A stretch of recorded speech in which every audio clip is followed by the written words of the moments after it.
I remember when I first discovered my love for reading. It seemed like I learned a new concept on every page. It seemed like I didn't know anything, and the more I learned, the more I realized I didn't know. And some of the concepts proved to be helpful, and some of the concepts sounded a lot better than they were in practice. But fortunately, there are timeless, tested concepts that everybody can use, including your kids. And that's what we're talking about today. These are 4 quick concepts that I wish I would have known whenever I went into my teenage and into my young adult years. Let's get started.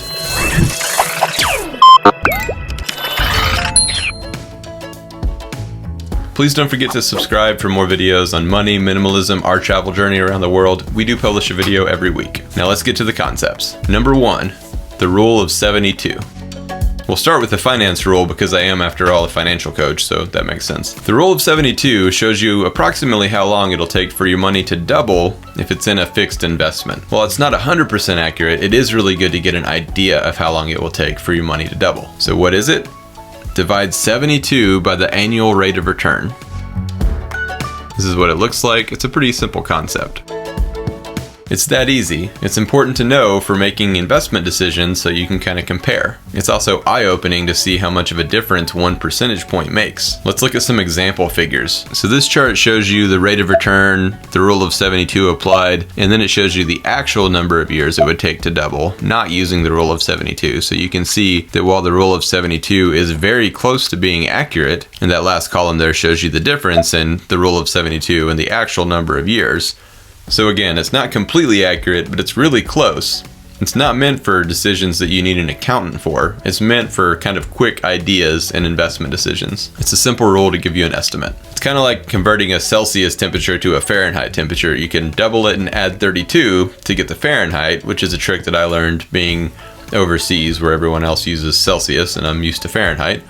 So you can double the Celsius and add 32 if it's above 0. And that gives you a close idea of how hot or how cold it's going to be, but it's not completely accurate. It's not meant for forecasting weather. It's meant for getting a quick idea of how hot it is outside. So the rule of 72 for your kids, you can just explain this to them. Explain it to them that this is how you can figure out how long it takes for your money to double. If you need to use some investments to actually show them, use some conservative investments like a certificate of deposit. It's not a great investment, but it's good for teaching kids about how interest rates work. Moving on to number 2, the Pareto Principle, or the 80-20 rule. As much scrutiny as this rule has received over the last decade or so, it still applies in a lot of situations, and I think it's pretty cool. What is it? The Pareto Principle, or 80-20 rule, states that roughly 80% of the effects come from 20% of the causes, or 80% of the results come from 20% of the work. Okay, I'm about to butcher some names here. Joseph Giron, a management consultant, adopted this idea and named it after Vilfredo Pareto, an Italian economist. Pareto first noted this 80-20 idea in his first work, I'm not going to try to pronounce that, at University of Lausanne. In this work, Pareto showed that roughly 80% of the land in Italy was owned by 20% of the population. Across most countries in the world, 20% of the population controls 80% of the wealth. Often it's much less than 20% of the population. In business, 80% of the sales often come from 20% of the products. This idea is exactly what sparked Steve Jobs to slash almost all of Apple's products and just leave a few. When he first took over at Apple, he literally cut the majority of Apple's products and just kept the ones that were performing the best and focused on those. In life, 80% of our success often comes from 20% of our effort. We spend a lot of time doing unnecessary work. We often focus on what we like to do, which doesn't always equate to what we should be doing. While many people have criticized Pareto's work and this principle in general, I think it is easy to see how it applies to life. The important takeaway from this is to focus on what matters. If you make a list of 10 things that would improve your life and 10 things that would improve your business, you could often take the other 8 things off and focus on the top 2 things on each list, and you're going to be better off. The idea isn't that 80 and 20 are magic numbers, especially since it's not always an exact 80-20 split. It's about grasping the principle that the majority of your success comes from the minority of your actions, and then seeing how you can use this idea in your life. Pareto Principle for your kids. There are plenty of ways kids can see this, but the important thing for them to understand is to focus on what matters. For example, they spend roughly 80% of their playtime playing with 20% of their toys. If nothing else, they'll probably just think that's interesting. Number 3, Parkinsons Law. The main takeaway from Parkinsons Law is the importance of deadlines and how they can greatly increase your productivity. What is it?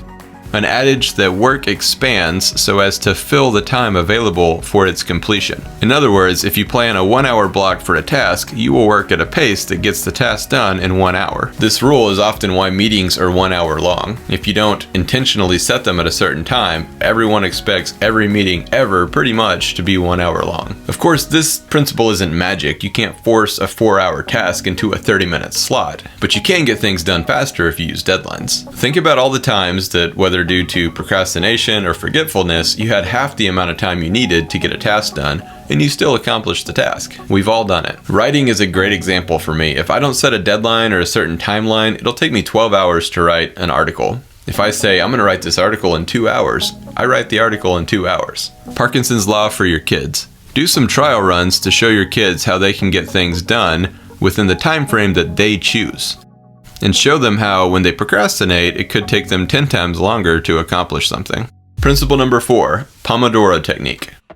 This technique goes really well with Parkinson's Law. And if you speak some Italian, you may realize that this is actually called tomato technique. Pomodoro is tomato in Italian. So that's weird, right? It's called that because it was first popularized by Francesco Cirillo, who is in fact Italian if you didn't already guess that. And he used a tomato-shaped timer to track his work when he was in college. What is it? The process of breaking your work into chunks.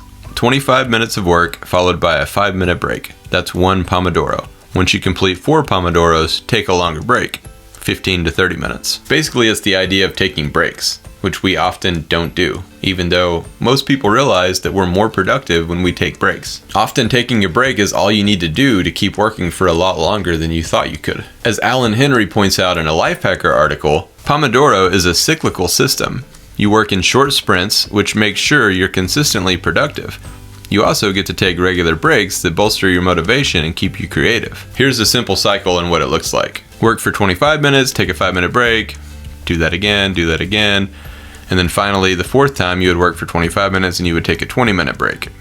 It's not an exact science, but you can try this out or close to the same numbers and see if it works for you. I typically do a 50-10 method where I work for 50 minutes, take a 10-minute break, and then I do that a couple times, and then the 2nd or 3rd time I'll take a 20-minute break, depending on how much time I actually have to work. And honestly, I can get more done that way than I can for just working in the entire 4 or 5 hour block that I have to work for. So it's really productive. Pomodoro technique for your kids.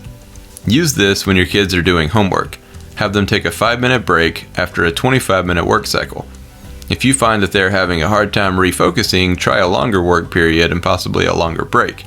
When they get to the long break, they can do whatever they want to clear their mind before re-engaging. So those are 4 principles that I think are really important. If you know of more, put them in the comments below. Please don't forget to subscribe for more videos on money, minimalism, travel, life concepts, family, this type of thing. Also, if you're interested in raising intentional children, check out my book, Intentional Children. I'll put a link to that below. That is all for today. I will see you next week.